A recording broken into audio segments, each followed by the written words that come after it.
Good morning all of you. तो आपका Vedanta studies में फिर से एक बार स्वागत है।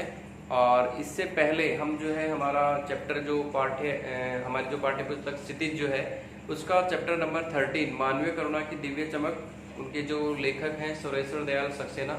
उनके जीवन परिचय के बारे में हम पढ़ चुके हैं पार्ट 1 में। अब हम पार्ट 2 में यहाँ पे हम जो है इस पार्ट की जो विषय वस्तु है उसके बारे में हम यहाँ पे अध्ययन करेंगे। और पार्ट 2 में हम यहाँ पे देख रहे हैं कि ये जो मैंने सर्किल बनाया है, इस सर्किल में जो है मैंने एक नाम लिखा है मैंने फादर कामिल बुल्के। ठीक है, तो ये जो नाम है कामिल बुल्के, ठीक है, इनके नाम से पहले यहाँ पे फादर लगा हुआ है। तो फादर से आप समझ जाएंगे कि जो फादर जो एक तरह से जो उपाधि जो दी जाती है वो तभी दी जाती है जब कोई जो व्यक्ति है जब ईसाई धर्म को ग्रहण करता है और उसके बाद में जो है ईसाई धर्म की जो शिक्षाएं हैं उनमें वो दीक्षित हो जाता है और किसी जो दूसरे जो फादर है उनके मार्गदर्शन में जो है वो वहाँ पे इन शिक्षाओं को वो सीखता है और उसके बाद में जो है उनको एक तरह से जो है संन्यास जो है वो ले लेता है। और फिर उसके बाद में जब वो अपने धर्म की शिक्षा दीक्षा को जो है और लोगों को सिखाता है, उनको बताता है अपने धर्म के बारे में, तब जो है वो जब पूरी तरह से दीक्षित हो जाता है तब जो है वहाँ पे फादर की जो एक तरह से जो उपाधि है वो उसको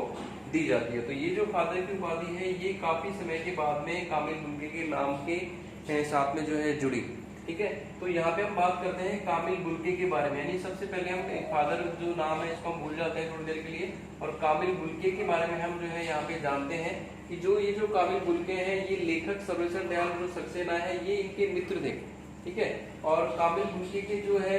जीवन के बारे में हम यहाँ पे जो है देखते हैं कि लेखक सुरेश्वर दयाल सक्सेना ने पाठ की शुरुआत में ही जो है यहाँ पे फादर कामिल बुल्के के जीवन के बारे में बताया है। तो यहाँ पे हम उनके जीवन के बारे में सबसे पहले देख लेते हैं कि जो कामिल बुल्के हैं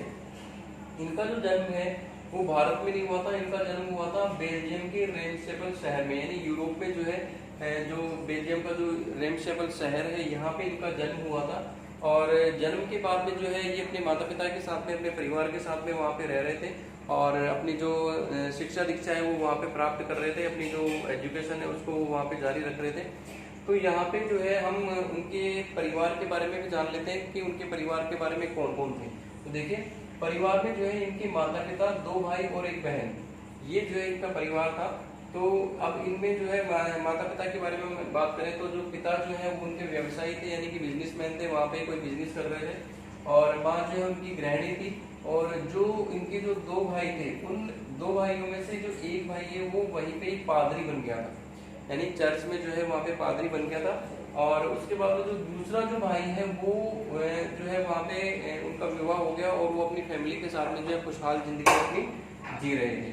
एक बहन के बारे में उन्होंने बताया कि जो उनकी बहन थी वो बहुत ही सख्त और जिद्दी स्वभाव की थी। और जो यहाँ पे लेखक सुरेश्वर दयाल सक्सेना है उन्होंने यहाँ पे जब फादर कामिल बुल्के से जब यहाँ पे वो प्रश्न करते हैं तो वहाँ पे फादर कामिल बुल्के जो है इसके बारे में जिक्र भी करते हैं कि उनकी बहन जो है वो बहुत ही सख्त और जिद्दी स्वभाव की है। और जब भी कोई भी लड़के वाले जब उसको देखने आते हैं तो वो विवाह के लिए जो है एग्री नहीं होती है, तैयार नहीं होती है और वो रिश्ते के लिए जो है मना कर देती है। तो इस तरह से जो है वो उसके मन के अंदर जो इच्छा है जो वो ठान लेती है वो उसको करके ही रहती है। तो इस तरह से जो है वो बहुत ही सख्त और जिद्दी स्वभाव की वहाँ पे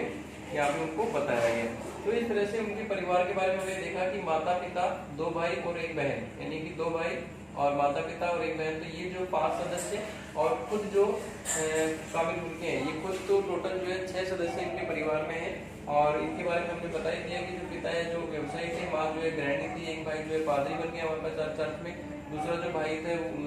है वो जो है वहाँ पे उसका विवाह हुआ और उसके बाद में जो है एक तरह से हैप्पी लाइफ जो वहाँ पे जी रहे हैं, खुशहाल जिंदगी जो है अपने परिवार के साथ में वो वहाँ पे जी रहे हैं। अब देखिए कि ये अपने परिवार के बारे में जान लिया, जन्म बेल्जियम के रेमशेपल शहर में हुआ उनका। अब ये जो है फादर कामिल बुल्के, इनका जो जीवन है वो किस तरह से आगे बढ़ता है और किस तरह से लेखक सुरेश्वर दयाल सक्सेना के साथ में जो इनकी मित्रता होती है, ये सारा सब कुछ कैसे होता है उसके बारे में हम देखते हैं। देखिए होता क्या है कि जब ये बेल्जियम में रहते हुए, बेल्जियम के रेमशेपल शहर में रहते हुए वो इंजीनियरिंग की पढ़ाई कर रहे थे और इंजीनियरिंग के अंतिम वर्ष की जब वो पढ़ाई कर रहे थे तब जो है अचानक से इनके मन में जो है ये ख्याल आया कि नहीं, मुझे जो है संन्यास ले लेना चाहिए, मुझे संन्यास ग्रहण कर लेना चाहिए और पढ़ाई लिखाई को छोड़ देना चाहिए। तो जब ये बात इनके मन में जो है अचानक से आई, तो इन्होंने जो है इंजीनियरिंग की पढ़ाई को बीच में ही छोड़ दिया और सन्यासी बनने के लिए जो है वो वहीं के एक चर्च में जो है वो वहाँ पे गए कि किस तरह से जो है संन्यास ग्रहण किया जाता है, उसके बारे में जानने के लिए वो वहाँ पे चर्च में गए वहाँ पे। और जब वो चर्च में गए वहाँ पे, तब जो है वो इसीलिए गए थे चर्च में क्योंकि सन्यासी बनने की इच्छा जो उनके मन में जागृत हो गई थी, वो इसीलिए से जो है उन्होंने इंजीनियरिंग के अंतिम वर्ष की जो पढ़ाई है वो उन्होंने छोड़ दी थी। अब जब वो सन्यासी बनने के लिए वहाँ वहीं के किसी चर्च में जब वो वहाँ पे जाते हैं और जो चर्च में जो फादर होते हैं वो वहाँ पे उनको मिलते हैं और उसके बाद में जो है वो फादर के बारे में फादर के सामने जो है अपनी इच्छा वो वहाँ पे जाहिर करते हैं कि फादर मैं जो है सन्यास ग्रहण करना चाहता हूँ, मैं सन्यास लेना चाहता हूँ। तब जो है फादर जो उस चर्च में जो फादर होते हैं बेल्जियम में, तो वहाँ पे वो फादर जो है वो उनको बताते हैं कि आप जो है सन्यास जो है आप ले सकते हैं, लेकिन हमारी तरफ से जो है सन्यास ग्रहण करने की जो एक शर्त होती है वो ये होती है कि अगर कोई भी व्यक्ति जब सन्यास लेता है तो सन्यास लेने वाले की जो है कोई ना कोई एक जो इच्छा होती है वो हमारी तरफ से पूरी की जाती है। तो वहाँ पे भी जो है जब कामिल बुल्के जब उस चर्च में पहुँचते हैं तो फादर उनके सामने जब ये बात रखते हैं, तो जो कामिल बुल्के हैं वो अचानक से वहाँ पे इस तरह से कहते हैं कि फादर मैं जो है सन्यास लेने के बाद में जो है भारत रहना चाहता हूँ और यही मेरी जो है इच्छा है। तो वहाँ पे जो है उनकी इस इच्छा को मान ली जाती है। और यहाँ पे मैं आपको बता दूं कि इच्छा का मतलब ये है कि कोई भी जायज इच्छा, ऐसी इच्छा जिसको पूरा किया जा सकता है वही इच्छा जो है पूरी की जाती है। ऐसी नहीं कि कोई भी इच्छा जो है आप मांग लेंगे और आपकी इच्छा जो है पूरी कर दी जाएगी और आपको जो है संन्यास दिला दिया जाएगा, ऐसा नहीं है। सन्यासी जब जो है वहाँ पे सन्यास कोई भी व्यक्ति जब सन्यास लेने के लिए जब वहाँ पे जाता है चर्च के अंदर और फादर जब उनसे उनकी जो कोई इच्छा एक पूछते हैं सन्यास लेने से पहले, तो वो इच्छा एक जायज इच्छा होनी चाहिए जो पूरी की जा सकती है। तो यहाँ पे उन्होंने ऐसी एक इच्छा रखी जो पूरी की जा सकती थी और उन्होंने इच्छा रखी भारत आने की। तो अब जो है वो सन्यास ले लेते हैं, सन्यास उनको जो है वहाँ पे दिलवाया जाता है। जो भी जो क्रिश्चियन धर्म है, जो ईसाई धर्म है, उसके जो भी एक तरह से सिद्धांत है, जो भी उनकी शिक्षाएं हैं, उनके अनुसार उनको वहाँ पे सन्यास जो है उनको दिलवाया जाता है। और सन्यास लेने के बाद में जो है जो कामिल बुल्के हैं वो भारत आते हैं। और भारत में भी कहाँ पे आते हैं, भारत में इलाहाबाद जो शहर है वो वहाँ पे आते हैं। और इलाहाबाद शहर में आने के बाद में देखिए, क्योंकि जो लेखक है सर्वेश्वर दयाल सक्सेना वो भी इलाहाबाद के हैं और इलाहाबाद में जो है वो वहाँ पे रह रहे हैं। और इलाहाबाद में रहते हुए जब ये कामिल बुल्के जब इलाहाबाद शहर में आते हैं और इलाहाबाद शहर में आने के बाद में ये जो है वहाँ पे एक परिमल नाम की जो संस्था है उस संस्था से जो है वहाँ पे वो जुड़ जाते हैं, ठीक है। और परिमल नाम की संस्था में क्या होता था कि जो भी हिंदी की जो कविताएं होती हैं, हिंदी की जो गोष्ठियाँ यानी कि जो मीटिंग होती हैं, जो यहाँ पे अक्सर हुआ करती थी, अच्छी अच्छी कविताएं जो है यहाँ पे पढ़ी जाती थी, अच्छी अच्छी रचनाएं जो उनको पढ़ा जाता था यहाँ पे, ठीक है। तो इस तरह से जो है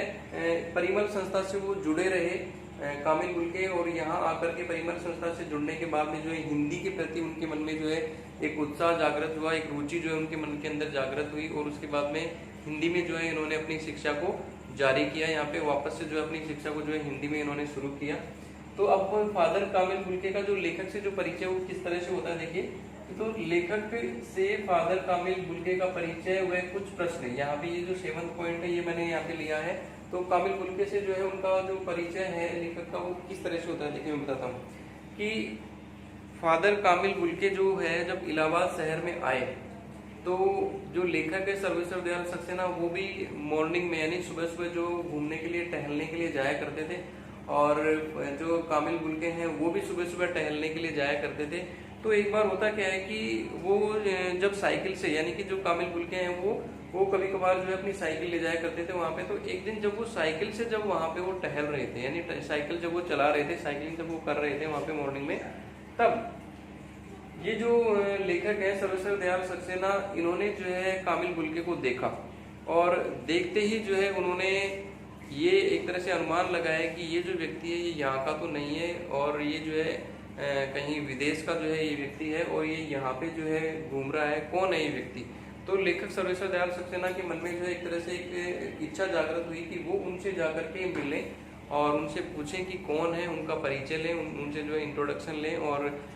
उनके बारे में जानें। तो लेखक जो है वो फादर जो कामिल बुल्के हैं वो उनके पास में जाते हैं और उनके पास में जाकर के फिर उनसे पूछते हैं कि भाई आज से पहले तो जो है हमने आपको देखा नहीं, अब नए नए व्यक्ति आप जो है आज हमें नजर आए, तो कौन हो आप? तो सर्वेश्वर दयाल सक्सेना जब इस तरह से पूछते हैं तो कामिल बुल्के जो है वो फिर अपने बारे में बताते हैं कि मैं जो है बेल्जियम का रहने वाला एक व्यक्ति हूँ और मैं बेल्जियम में जो है चर्च में वहाँ पे संन्यास लेने के बाद में, क्योंकि मेरी इच्छा जो है भारत में आने की थी, तो मैं यहाँ भारत आया हूँ और भारत को जो है अपनी कर्मभूमि बनाना चाहता हूँ। तो जब इस तरह से जब वहाँ पे वो फादर कामिल बुल्के उनको बताते हैं तो वो जो बातें हैं वो लेखक के मन को जो है छू जाती है कि व्यक्ति का जो जन्म है वो भारत में नहीं हुआ है, बेल्जियम में हुआ है, यूरोप में हुआ है, लेकिन फिर भी जो है वो भारत को अपनी कर्मभूमि बनाना चाहता है, भारत के लिए कुछ करना चाहता है, भारत में जो हिंदी भाषा है उसके लिए वो कुछ करना चाहता है। तो इस बात को सुनकर के और सर्वेश्वर दयाल सक्सेना के मन में जो है उनके प्रति एक श्रद्धा का भाव जो है जागृत हुआ और फिर वो इस तरह से धीरे धीरे उन दोनों के बीच में मेलजोल जो है वो बढ़ता गया। अब जो है जैसे जैसे मेलजोल बढ़ता गया तो जो फादर कामिल बुल्के हैं वो लेखक के लिए एक बड़े भाई और पुरोहित के रूप में जो है एक तरह से उनको एक तरह से उनकी जो मित्रता है वो एक बड़े भाई और पुरोहित के रूप में उनकी मित्रता जो है वो आगे बढ़ती गई। अब अक्सर ये होता था कि जब फादर कामिल बुल्के जब इलाहाबाद शहर में आए और वहाँ आकर के वो रहने लगे, तब जो है वहाँ के जो लोग थे उनके साथ में उनका जो मेलजोल है वो बढ़ता गया और उनका मेलजोल जो है मित्रता जो है वो वहाँ के लोगों के साथ में जब बढ़ती गई तो लोगों के मन में भी जो है फादर कामिल बुल्के के प्रति जो एक श्रद्धा का भाव जागृत हुआ और लोग भी जो उनसे मिलने के लिए आने लगे और अपने जो पारिवारिक उत्सव हैं, जो अपने त्योहार हैं, उनके अंदर वो उनको निमंत्रण देने लगे और फादर कामिल बुल्के भी जो है उनके पारिवारिक जो उत्सव हैं, ठीक है, उसके अंदर वो जाने लगे। पारिवारिक उत्सव जैसे कि कोई जन्म हो गया, किसी का जो है जन्म दिवस मनाया जा रहा है या किसी के घर में जो है किसी बच्चे का जन्म हुआ है, तब भी उनको बुलाते थे, तो तब भी वो जाते थे और उन बच्चे को आशीर्वाद देते थे, उनके परिवार वालों को आशीर्वाद देते थे। इसी तरह से अगर किसी के घर में विवाह हुआ है, विवाह समारोह है, तो तब भी उनको बुलाया जाता था, तो तब भी वो वहाँ पे जाते थे। इसके अलावा जो है अगर कोई दुख की घड़ी है, किसी का देहांत हो जाता है, तो तब भी वह उन लोगों के साथ में जो है खड़े रहा करते थे। यानी कहने का मतलब ये है, चाहे किसी भी धर्म का व्यक्ति हो, किसी भी जाति का व्यक्ति हो, वे सभी के सुख दुख में जो है बराबर समान रूप से हिस्सा लेते थे। किसी भी धर्म के प्रति उनके मन में किसी तरह का कोई भेदभाव नहीं था, किसी जाति के प्रति उनके मन में किसी तरह का कोई भेदभाव नहीं था और इसी कारण से वहाँ के लोगों के मन में जो है कामिल बुल्के के प्रति एक श्रद्धा का भाव जागृत हुआ और लोग जो है उनके प्रति जो है अपना प्रेम जो है वो व्यक्त करने लगे और फादर कामिल बुल्के का प्रेम भी जो उन लोगों के लिए बहुत से अवसरों पर जो है हमें दिखाई देने लगा। तो इस तरह से उनके पारिवारिक उत्सवों में, धार्मिक उत्सवों में, होली, दिवाली, ईद जो है सभी उत्सवों में जो है वो फादर कामिल बुल्के भाग लेते थे। अब यहाँ पे मैं आपको बता दूं कि हमारे भारत में जनरली होता क्या है सामान्यतः कि सन्यासी की जो छवि है वो छवि ऐसी है कि सन्यास लेने का मतलब ये है कि वो अपने घर परिवार से बिल्कुल अलग होकर के, ठीक है, और किसी आश्रम में जाकर के, किसी दूर जो है एकांत में शांत जगह जाकर के और वो भगवान की भक्ति में लीन हो जाए और उसको जो है अपने परिवार से और अपने जो रिश्तेदारों से, इनसे किसी से कोई लेना देना नहीं हो, किसी भी पारिवारिक उत्सव से, किसी भी धार्मिक त्योहारों से इसका कोई लेना देना नहीं हो, केवल वो अपना जो है जीवन शांति से और एकांत में प्रभु यानी भगवान की जो है भक्ति करते हुए बिताए, वही व्यक्ति सन्यासी कहलाता है। लेकिन यहाँ पे हम देखेंगे कि फादर को जो है यहाँ पे सन्यासी बोला गया है और उन्होंने सन्यास ग्रहण किया है, लेकिन फिर भी सन्यासी होने के बावजूद भी वो जो है सभी धर्म, सभी जातियों के लोगों के पारिवारिक उत्सवों में और उनके धार्मिक त्योहारों में वो भाग लेते थे, उनसे मिलने के लिए जाते थे, उनकी दुख की घड़ी में, सुख की घड़ी में जो है वो उनके साथ खड़े होते थे।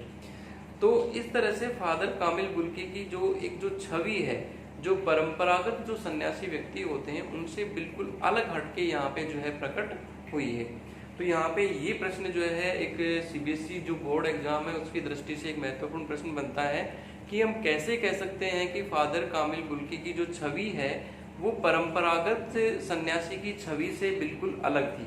तो वो हम इसीलिए कह सकते हैं कि जो परंपरागत सन्यासी होता है वो अपने घर परिवार को छोड़ करके, अपने रिश्ते नाते को भूल करके और एकांत में शांत जगह जाकर के और वो भगवान की भक्ति में लीन हो जाता है, वो सन्यासी व्यक्ति कहलाता है। और जबकि यहाँ पे जो फादर बुल्के हैं, कामिल बुल्के हैं, वो उन्होंने संन्यास ग्रहण किया, लेकिन जो परंपरागत जो सन्यासी होते हैं उन्होंने वैसा संन्यास ग्रहण नहीं किया और अपने परिवारों अपने एक तरह से जो है वो परिवार को भी वो याद करते रहते थे। उनकी जो चिट्ठियां हैं वो उनके पास में आती रहती थी, उसका वो जवाब वो देते रहते थे। अपने मित्रों से, अपने जो रिश्तेदार हैं उनसे वो मिलते रहते थे और उनके पारिवारिक उत्सवों में, धार्मिक उत्सवों में वो जो है भाग लेते रहते थे। सुख दुख की घड़ी में वो हमेशा साथ खड़े रहते थे और इसी कारण से जो है उनकी जो छवि है वो परंपरागत सन्यासी की छवि से बिल्कुल अलग हट करके और प्रकट होती है। तो इस तरह से जो है हम उसका आंसर दे सकते हैं। तो यहाँ पे जो है मैं बात कर रहा था कि वो बड़े भाई और पुरोहित के रूप में जो है वो फादर वहाँ पे किस तरह से प्रकट हुए हैं, किस तरह से जो है उन्होंने एक तरह से अपने आप को वहाँ पे लोगों के सामने जो है उस लेखक सर्वेश्वर दयाल सक्सेना के सामने बड़े भाई और फादर पुरोहित के रूप में कैसे उन्होंने जो है एक तरह से सामने रखा, वो यहाँ पे देखिए बड़े भाई और पुरोहित के रूप में जो है लेखक ने जब फादर को कहा तो उसको कहने का मतलब यही था कि बड़े भाई और पुरोहित के रूप में वो इसलिए थे क्योंकि यहाँ पे जो सर्वेश्वर दयाल सक्सेना है, जब उनको पुत्र की प्राप्ति हुई, यानी कि जब वो पिता बने और जब वो एक जो है पारिवारिक जो फंक्शन है जो वो रखा गया वहाँ पे उनके घर पे, तब जो है उन्होंने फादर को बुलाया वहाँ पे कामिल बुल्के को और अपना जो बच्चा है उसको अन्न का जो पहला जो ग्रास है वो फादर कामिल बुल्के के हाथों ही अपने बच्चे को खिलवाया। तो इस तरह से जो है उन्होंने वहाँ पे उस पारिवारिक उत्सव में फादर को बुलाया और अपने बच्चे को अन्न का जो पहला ग्रास है वो एक तरह से खिलाया। तो वो पुरोहित के रूप में भी एक तरह से नजर आते हैं यहाँ पे और एक बड़े भाई के रूप में भी, और बड़े भाई के रूप में इसलिए नजर आते हैं क्योंकि जब उनकी पत्नी की, सर्वेश्वर दयाल सक्सेना की पत्नी की डेथ हुई, उनके बच्चे की डेथ हुई, तो उस समय भी, उस दुख की घड़ी में भी जो है वो एक बड़े भाई के रूप में जो है वो उनके साथ में खड़े रहे उस दुख की घड़ी में, और एक पुरोहित के रूप में भी उनके साथ में वो खड़े रहे, जो उनके पारिवारिक उत्सव होते हैं उसमें भाग लेते थे, उनको आशीर्वाद देते थे। तो दोनों ही रूपों में जो है वो यहाँ पे नजर आते हैं। और उस दुख की घड़ी में जब वो फादर कामिल बुल्के उनके घर पे गए तो उन्होंने सांत्वना के रूप में जो शब्द उन्होंने कहे वहाँ पे, वो जो शब्द हैं वो सर्वेश्वर दयाल सक्सेना के मन को जो है उस दुख की घड़ी में जो है बहुत ही सांत्वना प्रदान करते हैं, बहुत ही शांति जो है वहाँ पे उनको प्रदान करते हैं। तो इसी तरह से जो है उनकी जो उपस्थिति होती थी फादर कामिल बुल्के की, वो लोगों के मन को जो है शांति देती थी, लोगों के दुखों को जो है वो दूर करने वाली होती थी। और इसीलिए जो है यहाँ पे एक दूसरा जो प्रश्न यहाँ पे बनता है कि फादर कामिल बुल्के को जो है उनकी जो उपस्थिति है वो देवदार के वृक्ष के समान जो है क्यों है, यानी देवदार का जो वृक्ष होता है जिसकी जो है छाया जो है बहुत घनी होती है, और गर्मियों के दिनों में अगर हम देवदार के वृक्ष के नीचे खड़े होंगे तो वो बहुत ही शीतलता प्रदान करती है, हमारे मन को ठंडक जो है प्रदान करती है उस तपती हुई दोपहरी में। और इसी के समान जो है फादर बुल्के की जो उपस्थिति है वो भी देवदार के वृक्ष की छाया के समान ही है, क्योंकि दुख की घड़ी में जब फादर वहाँ पे उपस्थित होते हैं लोगों के पास में, लोगों के साथ में खड़े होते हैं, और वो जो अपने शब्द जब वो लोगों को कहते हैं तो उन शब्दों से लोगों के मन को जो सांत्वना मिलती है, उनके मन को जो एक तरह से शांति प्रदान होती है, वो बिल्कुल देवदार के वृक्ष की छाया के समान ही होती है। तो इसीलिए जो है फादर की उपस्थिति को देवदार के वृक्ष की छाया के समान बोला गया। तो ये दो प्रश्न है ये जो है यहाँ पे बनते थे, वो तो जो दोनों प्रश्नों के बारे में मैंने आपको बता दिया। अब देखिए कि बड़े भाई और पुरोहित के रूप में जो है वो फादर जो है वहाँ पे खड़े रहते थे हमेशा उनके साथ में। अब यहाँ पे मैंने जो है ये थोड़ा सा मैंने छोड़ दिया कि कुछ प्रश्न वहाँ पे किए थे कि जब फादर कामिल बुल्के के साथ में जब जो लेखक है सर्वेश्वर दयाल सक्सेना जब वो उनके पास में गए और उनसे मिले, उनका मेलजोल जब उनका बढ़ा, उसके बाद में जब उन्होंने और जाना फादर के बारे में, तब जो है वहाँ पे उन्होंने फादर से कुछ प्रश्न किए थे, जिसमें से एक प्रश्न उन्होंने जो है पहला प्रश्न इस तरह से किया था कि क्या आपको अपनी जन्मभूमि की जो है कभी याद नहीं आती? तब जो है फादर कामिल बुल्के ने कहा कि मुझे मेरी जन्मभूमि जो रेमशेपल है उसकी बहुत याद आती है और बहुत ही सुंदर है मेरी जन्मभूमि, लेकिन मैंने जो अपनी कर्म भूमि है वो अब मैंने भारत को बना लिया है। मैं भारत में रहूँगा और हिंदी के लिए कार्य करूँगा, भारत के लोगों के लिए कार्य करूँगा। अब उसके बाद में ये पहला प्रश्न था, उसका उन्होंने आंसर दिया। इसके बाद में दूसरा प्रश्न जो है उन्होंने पूछा कि आपके परिवार में से जो है आपको सबसे ज़्यादा याद जो है वो किसकी आती है? तब फादर कामिल बुल्के ने कहा कि मेरे परिवार में से सबसे ज़्यादा याद जो है मुझे मेरी माँ की आती है, और उनकी जो लिखी हुई जो चिट्ठियाँ हैं वो आज भी मेरे पास में हैं, और वो मैं अपने मित्र जो डॉक्टर रघुवंश हैं मैं उनको दिखाता रहता हूँ और मैं उनको याद करता रहता हूँ, उन चिट्ठियों को जो मैं पढ़ता रहता हूँ। उसके बाद में जो है फिर उन्होंने अपनी बहन के बारे में भी बताया कि मेरे परिवार में जो है मेरी जो बहन है वो बहुत ही सख्त और जिद्दी स्वभाव की है, और जो है वो वहाँ पे बताते हैं कि जब भी उनके विवाह के लिए कोई भी रिश्ता आता है तो उस रिश्ते को ठुकरा देती हैं, और वो रिश्ते के लिए जल्दी से जो है अभी तैयार जो है वो नहीं होती है। तो इस तरह से उन्होंने सख्त और जिद्दी स्वभाव की बताया अपनी बहन को। अपने परिवार के बारे में भी उन्होंने बताया, जो मैं आपको पहले बता चुका हूँ कि उनके पिता जो है वो बिजनेसमैन थे, और पिता से उनका ज़्यादा लगाव नहीं था, माँ से उनका ज़्यादा लगाव था। एक जो उनके जो भाई थे वो वहीं पे जो है पादरी बन गए थे चर्च के अंदर, दूसरे जो भाई थे वो वहीं पे ही जो है एक तरह से जो है अपने परिवार के साथ में खुश थे, विवाह उनका हो गया था। और ये जो खुद जो है फादर कामिल थे वो भारत आ गए थे और उन्होंने संन्यास ले लिया था और भारत आकर इलाहाबाद में वो रहने लगे थे। अब इलाहाबाद में देखिए वो परिमल संस्था से भी जुड़े, और उसके बाद में जो है जीसेट संघ में रह करके जो है उन्होंने 2 साल तक जो है पादरियों की जो पढ़ाई होती है वो उन्होंने जो है सीखी, उसके जो है एक तरह से शिक्षा प्राप्त की। क्रिश्चियन धर्म की जो है वो जो शिक्षाएं होती हैं, जो सिद्धांत होते हैं, उनके बारे में उन्होंने जाना। उसके बाद में जो है 9 से 10 वर्ष वो दार्जिलिंग में रहे, और दार्जिलिंग में रह करके उन्होंने पढ़ाई की। फिर उन्होंने जो है कोलकाता से जो है BA किया, और इलाहाबाद जो है विश्वविद्यालय है वहां से उन्होंने MA किया हिंदी के अंदर। फिर